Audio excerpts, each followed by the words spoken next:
My father nearly had a heart attack when I told him I was quitting medical school to open a coffee shop. In our family, success had a very specific definition. You either became a doctor like him and my older brother Michael, or a lawyer like my sister Andrea. There was no room for alternatives, especially not something as lowly as serving coffee. Do you have any idea how much money we spent on your education? He roared, his face turning the same shade of red as the expensive wine he just spilled on our dining room table. 8 semesters at Johns Hopkins, and you want to become a barista? My mother sat silently, dabbing at her eyes with an embroidered napkin. She always cried when she was disappointed, and right now she was very disappointed. It's not just about serving coffee, I tried to explain. I have a vision for something different, something unique. Unique? Michael interrupted with a snort. He adjusted his designer glasses, looking every bit the successful neurosurgeon he was about to become. Have you seen how many coffee shops fail in their first year? How many Starbucks are already on every corner? Andrea, fresh from winning her first major case at her prestigious law firm, couldn't resist joining in. I'll let her try, she said with fake sympathy. When she fails, she can always come back to medical school, assuming they'll take her back. I looked down at the business plan hidden in my laptop bag. I'd spent months developing it, researching everything from bean sourcing to customer psychology. But I knew they wouldn't want to see it. In their eyes, I was just their foolish little sister having some sort of quarter-life crisis. I'm using my trust fund, I announced quietly. The room fell silent.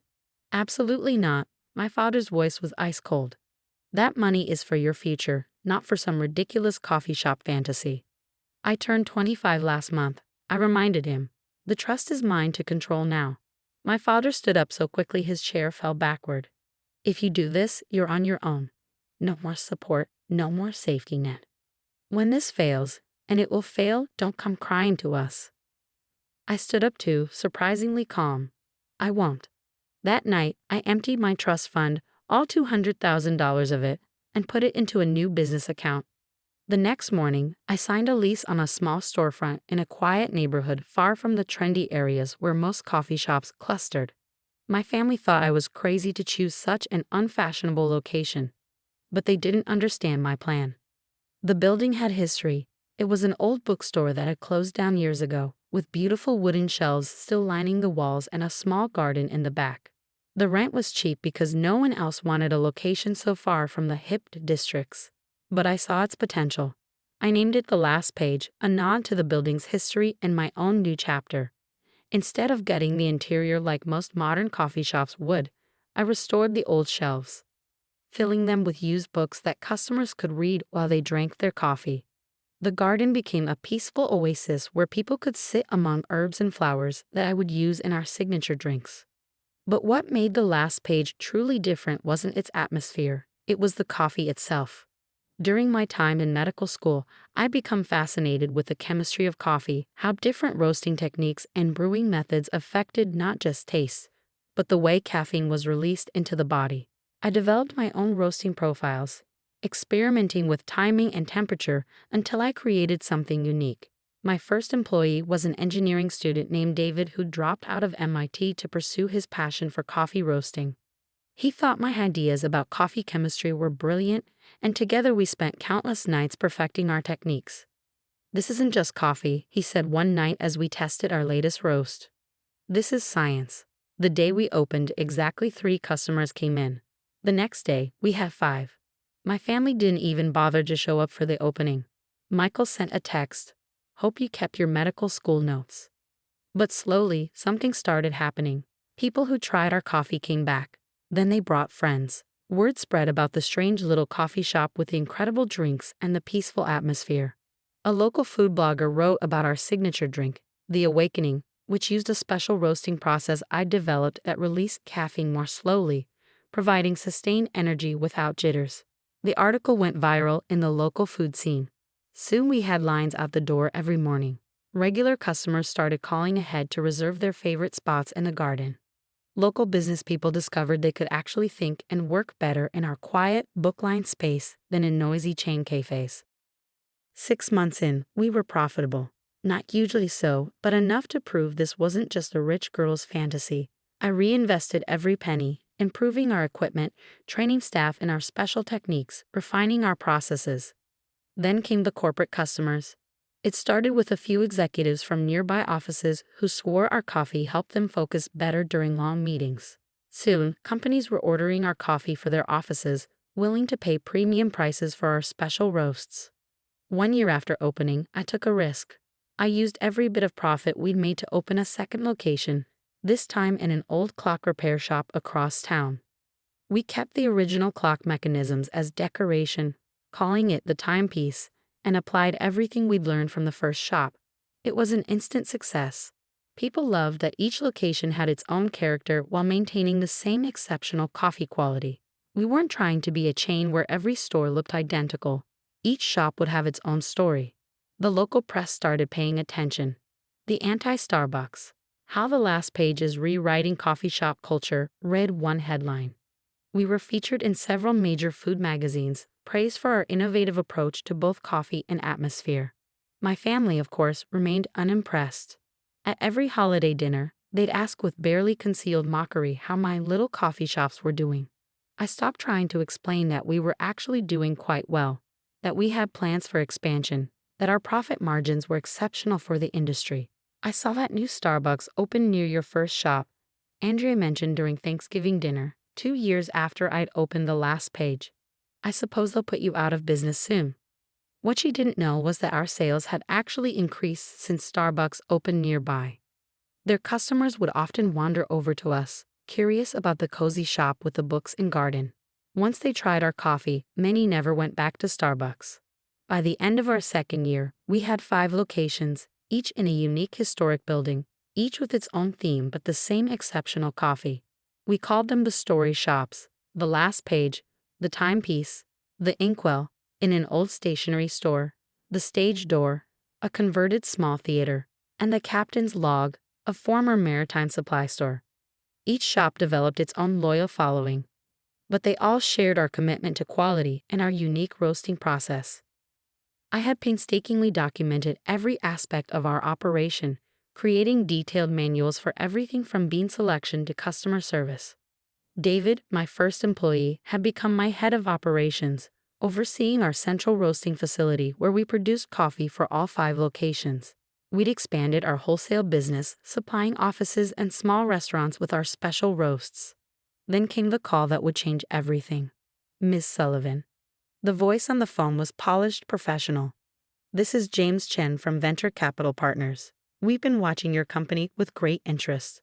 Would you be open to discussing potential investment? I looked around my office, the back room of the last page where it had all started. The walls were covered with expansion plans, revenue projections, and photos of potential new locations. We were doing well, but to grow at the scale I envisioned, we needed capital. I'm listening, I said. What happened next would transform my little coffee shops into something my family never imagined possible. But first, I had to prove that I could take this beyond just local success. I had to show that the story shops could become a national phenomenon while keeping everything that made us special.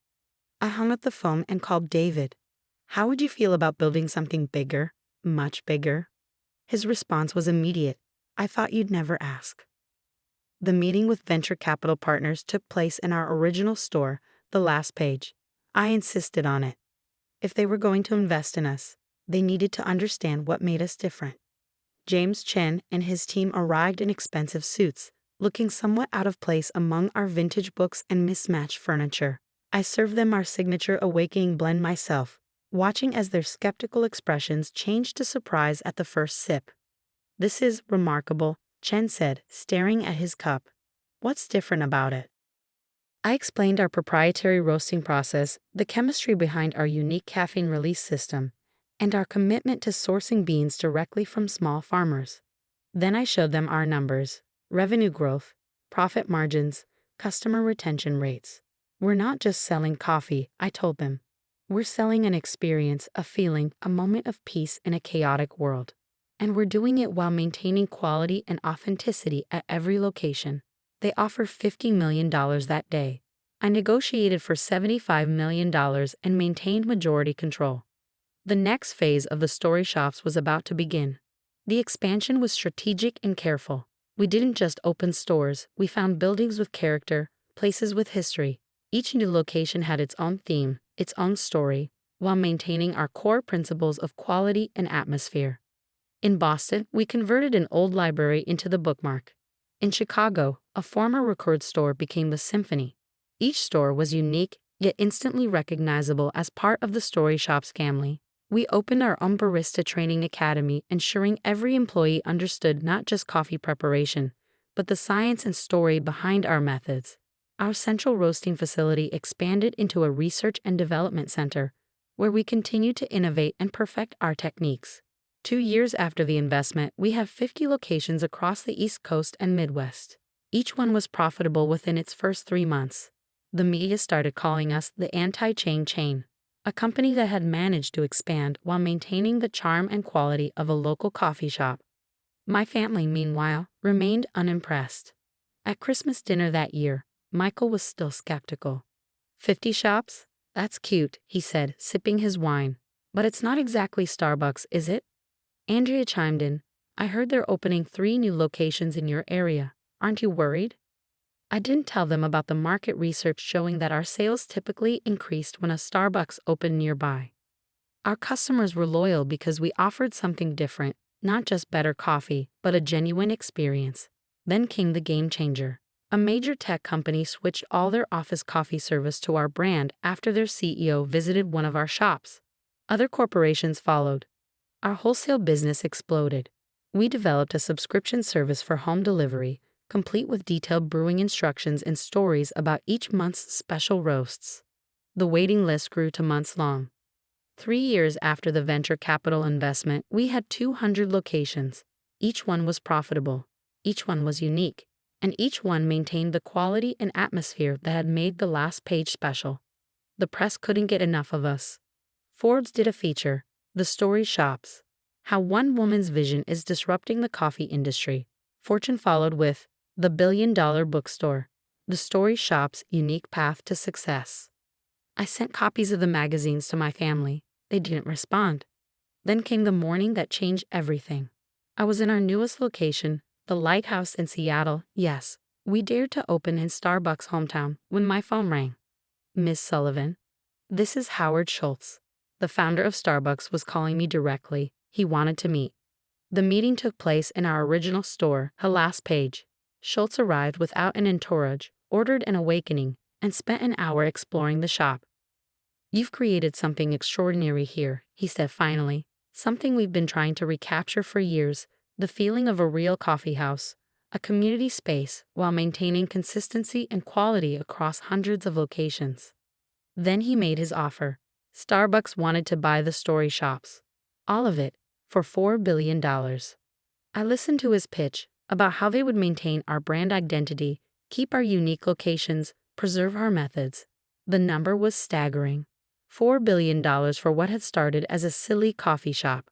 I'll need to think about it, I said. That night, I called an emergency family dinner. For once, they all showed up promptly, probably assuming I needed help because my business was failing. We sat at the same table where years ago, they had mocked my decision to open a coffee shop. My father still had that same disapproving look. Michael and Andrea still carried their air of superiority. So, my father said, finally ready to admit this coffee shop experiment was a mistake. I took a sip of water, letting the moment stretch out. Actually, I wanted to let you know that Starbucks offered to buy my company today. The silence was deafening. For how much? Andrea asked finally, her lawyer instincts kicking in. $4 billion. My mother's wine glass slipped from her hand, shattering on the table. Michael's fork clattered to his plate. My father's face went through a remarkable series of color changes. That's impossible, he stammered.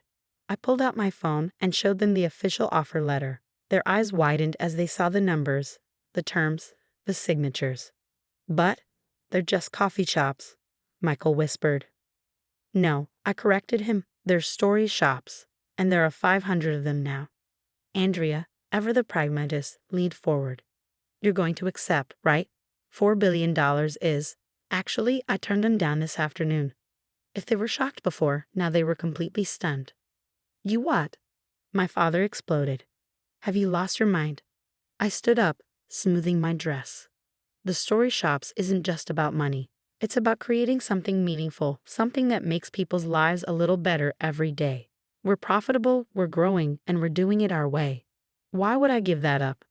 But $4 billion, Michael repeated weakly, is less important than building something real. I finished. Now, if you'll excuse me, I have an early meeting tomorrow. We're opening our first international location in London next month. I walked out of their house feeling lighter than air. The next morning, I was back at the last page before dawn, making coffee alongside our staff, chatting with regular customers, living the dream I had when I first decided to quit medical school.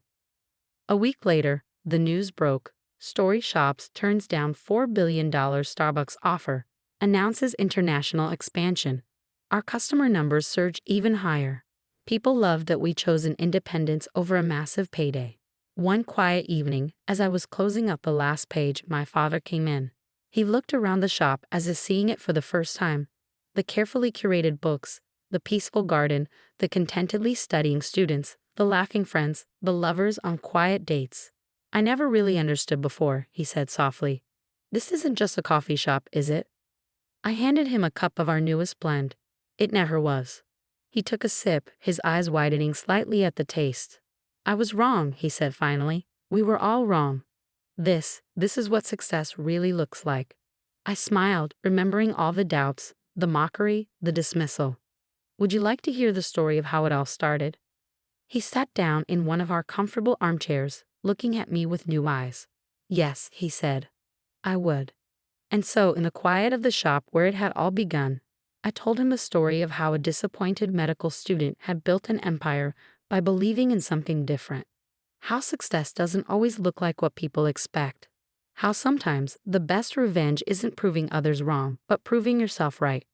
Today, the Story Shops has over 700 locations worldwide, each with its own unique character and story. We're still growing, still innovating, still creating spaces where people can find a moment of peace and a perfect cup of coffee. My sister Andrea recently opened her own law practice in one of our shops. Michael holds his patient consultations in our garden space. And my parents? They've become regulars at the last page, proudly telling anyone who will listen about how their daughter revolutionized the coffee industry. But I'm most proud of the fact that in every Story Shop, whether it's in New York or London or Tokyo, you can still find the same thing that made our first location special. Not just great coffee, but a place where stories begin, where moments matter, where life slows down just enough to be savored, like a perfect cup of coffee on a quiet morning. And that's worth more than any billion-dollar offer.